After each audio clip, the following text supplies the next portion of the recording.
اللہ اکبر، تیری تک کے ادامہ میں مرید ہو گئے۔ اس بوڑھی عورت کا قصہ بھی آپ نہیں بھول سکتے، جو گھر کا سامان باندھ کے اپنے دروازے پہ بیٹھی ہوئی تھی، اور اس نے سنا تھا مکے میں ایک جادوگر آیا ہے جسے ملتا ہے اس کا دین چھین لیتا ہے، کہیں ایسا نہ ہو کہ کہیں اس سے ملاقات ہو جائے اور وہ دین ہی میرا چھین لے، مجھے شہر چھوڑ دینا چاہیے۔ گھر کے تھڑے کے اوپر سامان باندھ کے بیٹھی ہے، حضور بھی گزرے، تو اس نے دیکھا تو کہا بھتیجے یہ سامان میرے سر پہ رکھ دے۔ حضور نے سامان اٹھایا، دیکھا تو بوجھل تھا، وزنی تھا، اور بڑھیا کو دیکھا تو کمزور تھی، تو کہا کہ بڑھیا اگر چاہو تو جہاں چاہتی ہو میں خود نہ چھوڑا۔ اس نے کہا اس سے بڑی مہربانی کیا ہوگی؟ حضور نے سامان اٹھایا ہوا ہے اور بڑھیا سے باتیں بھی کرتے جا رہے ہیں۔ تو بڑھیا کو کہا کیوں جا رہی ہے؟ اس نے کہا کہ سنا ہے یہاں ایک جادوگر ہے جو لوگوں کا دھرم لوٹ لیتا ہے، لوگوں کا دین لوٹ لیتا ہے۔ میں نے ساری زندگی بتوں سے وفا کی ہے، میرے آباء و اجداد نے بتوں سے وفا کی ہے، میں چاہتی ہوں دین اجداد ہاتھ سے چھوٹ نہ جائیں، آخر اس شہر میں رہتی ہوں کہیں مل نہ جائے۔ خیر حضور نے کچھ نہیں کہا، اس کا سامان نہیں پھینک دیا کہ ٹھیک ہے تم پھر جاؤ۔ سامان اس کا اٹھایا اور جہاں تک اس نے جانا تھا سامان پہنچایا، سامان سپرد کر کے واپس پلٹنے لگے تو اس نے کہا بچے اپنا نام تو بتا دے، لوگ کہیں گے کہ مکہ چھوڑ آئی ہو تو بتاؤں گی ایک جادوگر کے دکھ سے چھوڑ آئی ہوں، تو وہ کتنا برا بھلا کہیں گے شہر مکہ کو کہ جس مکہ سے لوگ نقل مکانی کرنے پہ مجبور ہو گئے، تو میں انہیں یہ بھی بتاؤں گی کہ جس مکے میں جادوگر رہتا ہے اتنا اچھا نوجوان بھی رہتا ہے، تو تیرا نام لیا کروں گی، تیرے قصیدے پڑھا کروں گی۔ تو حضور علیہ السلام مسکرا پڑے، کہا بڑھیا جس جادوگر سے بھاگ کے آئی ہے وہ تیرے سامنے کھڑا ہے۔ اس نے کہا سچ سے آپ ہی محمد ہیں؟ حضور نے فرمایا نام میرا یہی ہے۔ تو اس نے کہا پھر آپ کا جادو میرے پہ چل گیا ہے۔ اللہ اکبر، تیری تک کے ادامہ میں مرید ہو گئے، لوگوں کی خدمت کریں، بوڑھوں کے کام آئیں، دکھیوں کے کام آئیں، مصیبت زدہ کے کام آئیں۔ حضور یتیم ہو کے یتیم پرور تھے، لاچاروں کی مدد کرتے، لوگوں کے گھروں میں پانی بھر کے دے دیتے، اور دکھیوں کے کام آ جاتے اور مصیبت زدوں کے کام آ جاتے۔ تو حضور سے پیار کرنے والوں، امت میں آپس میں حسد نہ پھیلاؤ، بغض نہ کرو، نفرتوں کے پہاڑ کھڑے نہ کرو، ایک دوسرے سے پیار کرو، جڑو، امت وحدہ بنے، اور اپنے ماحول کو، اپنی معاشرت کو ایک خوبصورت معاشرت کا رنگ دو، اور اپنی زندگی کو حضور کے نام کر دو۔ حضور علیہ السلام کی محبت سے معاشرے کے دکھ جو ہیں وہ سمیٹے جا سکتے ہیں۔ آقا کریم علیہ السلام نے محبت سے ہی معاشرت کو جو ہے وہ اپنے قریب کیا، اور لوگ ایمان کی دولت سے مالا مال ہو گئے۔ وہ ایک بچہ آیا نا اپنی ماں کے لیے لباس لینے کے لیے، اور پہلے وہ گیا اپنے چچا کے پاس، اس کی ماں بیوہ تھی اور اس کا لباس پھٹ گیا تھا، اور وہ اپنے چچا کے پاس گیا تو اس نے دتکار دیا۔ ماں نے اس کو روکا تھا بیٹا نہ جانا، لیکن اس نے کہا کہ تیرے بدن کے اوپر جو لباس ہے وہ بھی پھٹ گیا ہے اور جگہ جگہ سے جسم جھلک رہا ہے، تو میں اپنے چچا سے آپ کے لیے لباس لے کے آتا ہوں۔ پھر جو رویہ اس نے اختیار کیا تو واپس روتا ہوا آ رہا تھا، تو کسی نے راستے نے پوچھا کہ کیا ماجرا ہوا؟ اس نے کہا چچا کے پاس گیا تھا ماں کے لیے لباس لینے، اس نے تو لا کے بھیج دیا۔ اللہ اکبر۔ تو اس نے کہا کہ جا سین حرم میں محمد نام کا ایک شخص بیٹھا ہوا ہے، اگر تو اپنا دکھڑا اس کے سامنے پیش کرے تو وہ امید ہے تمہیں رد نہیں کریں گے، لیکن سن لے ان کا دین کوئی اور ہے۔ اللہ اکبر۔ اپنے ماں کے پاس آیا تو ماں کو کہا کہ چچا نے رلا کے بھیج دیا، لیکن آپ کی حالت مجھ سے دیکھی نہیں جا رہی۔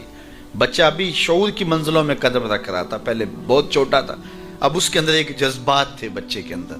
تو ماں نے کہا کہ بیٹا نہیں ان کے پاس نہیں جانا، سنا ہے کہ جو ان سے ملے دین دھرم چھین لیتے ہیں اس کا۔ اللہ اکبر۔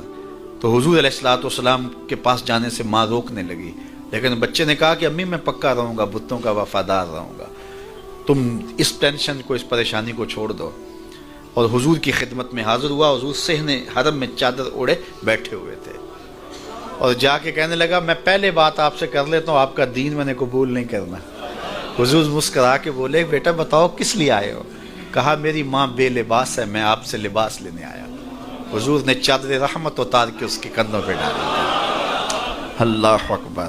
وہ واپس آ گیا اور ماں پر حضور کی چادر اڑائی۔ اللہ اکبر۔ اور ماں نے کہا کہ بیٹے اس نے اپنا دین تو نہیں تجھے دیا؟ کہا نہ میں نے پہلے کہہ دیا تھا تیرے دین نہیں مانوں گا۔ ماں کہنے لگی پتر اس کا دین ماننا چاہیے، یہ جس نے رحمت کی چادر ہمارے سر پہ تان دی۔ کچھ لوگ کہتے ہیں جی بس میں تو اللہ کی مخلوق کی خدمت کرتا ہوں، میں تو حج بھی نہیں کیا، اس کے پیسے بھی غریبوں کو دے دیے ہیں۔ وہ تبلیغ کرتے ہیں لوگ کہ جناب قربانی کے پیسے بھی اگر غریبوں میں دے دیے جائے تو یہ زیادہ اچھا ہے، ان کی مدد ہو جائے۔ تو وہ اس خدمت خلق میں اتنا غلو کر جاتے ہیں کہ وہ اسلام کے شعار کا مذاق اڑانے لگ جاتے ہیں، اور جو عبادت والے ہیں انہیں ہمسائے کو دیکھنے کا موقع بھی نہیں ملتا۔ اور آپ جانتے ہیں کہ جب ایک بستی کو برباد کرنے کا حکم دیا گیا تو کہا کہ یہاں تو ایک شخص رہتا ہے جس کا سر سجدے سے اٹھتا ہی نہیں، کہا میرے بندوں کے اوپر قیامتیں ٹوٹیں اور ان کے اوپر ظلم اور جبر کے پہرے ہوں اور اس کے ماتھے پہ شکن نہیں آتا، اس کے سمیت ہی بستی کو لٹ کے رکھ دو۔ یار عبادت کرتے ہو لیکن ہمسایوں کا خیال بھی رکھو۔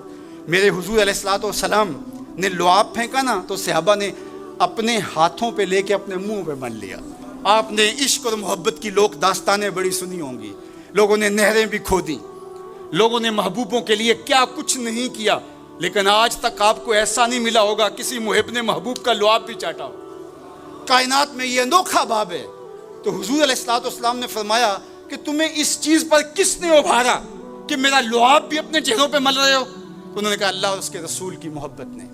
تو میرے حضور نے اس کی نفی نہیں کی، لیکن ساتھ ہی فرمایا اگر کوئی چاہتا ہے کہ اللہ اور اس کے رسول سے محبت کرے اور اللہ اور اس کا رسول اس سے محبت کرے تو وہ ہمسایوں کے حقوق کا خیال رکھے۔ یعنی تمہارا یہ پہلو بھی، تم عاشق رسول بھی ہو لیکن ہمسایوں کا بھی تو خیال رکھو۔ تمہارے گھر پہ جھنڈا تو لگا ہے حضور کے میلاد کا، لیکن اگر ہمسایوں کے گھر میں اندھیرا ہے تو یار اپنے گھر میں اس سال اگر چراغاں نہیں کر سکے، غریب ہمسائے کا میٹر کٹ گیا اس کا بل دے دو، آمنہ کا لال زیادہ خوش ہوگا، میلاد والا رسول زیادہ خوش ہوگا۔ اس لیے دونوں پلڑے برابر رکھو، نہ تو عبادات کے زعم میں تم خدمت خلق کو اور ہمسایوں کے حقوق کو، رشتہ داروں کے حقوق کو بھول جاؤ، اور نہ یہ کہ تم خدمت خلق کے نام پہ عبادات کا مذاق اڑانے لگو۔ وَكَذَلِكَ جَعَلْنَاكُمْ أُمَّةً وَسَطًا۔ ادارت المصطفیٰ دونوں بازوؤں کے ساتھ اڑنے کی فکر رکھتا ہے، اور امت وسط کے مزاج کو لوگوں میں راسخ کرنا شروع ہوتا ہے۔ ظاہر ہے جب کبھی اس بازو پہ زور پڑے تو کبھی اس بازو پہ زور پڑے تو بازو جھکنے لگتے ہیں، تو میرا اللہ مدد کرتا ہے، نصرت دیتا ہے۔ تو کبھی ہمارے کسی بازو پہ فتویٰ بھی آ کے جو ہے وہ زور ڈالتا ہے، کبھی کسی فتوے کا میزائل لگتا ہے، لیکن ہم تو بلے شاہ کی بولی میں کہتے ہیں بلے آلو کی تینوں کافر کافر آکھن تو آہو آہو آکھ۔ ہمارا کام الجھنا تھوڑا ہے، ہم نے تو آگے بڑھتے ہی چلے جانا ہے، اور ہماری منزل تو مدینہ ہے، ہم نے تو اس کی طرف عازم سفر رہنا ہے۔ ادارت المصطفیٰ ایک فکر کا نام ہے، اور وہ فکر جو مدینے کی ضیاؤں سے پھوٹتی ہے، گنبد خضرا کے جمال کی روشنی ہے، اور وہ مصطفی نہیں ہو سکتا جس کے دونوں بازو میں سے ایک بازو شل ہو۔ حضور کی امت سے جس کو پیار نہیں ہے، حضور کی امت سے جس کو محبت نہیں ہے، حضور کی محبتوں کا کبھی بھی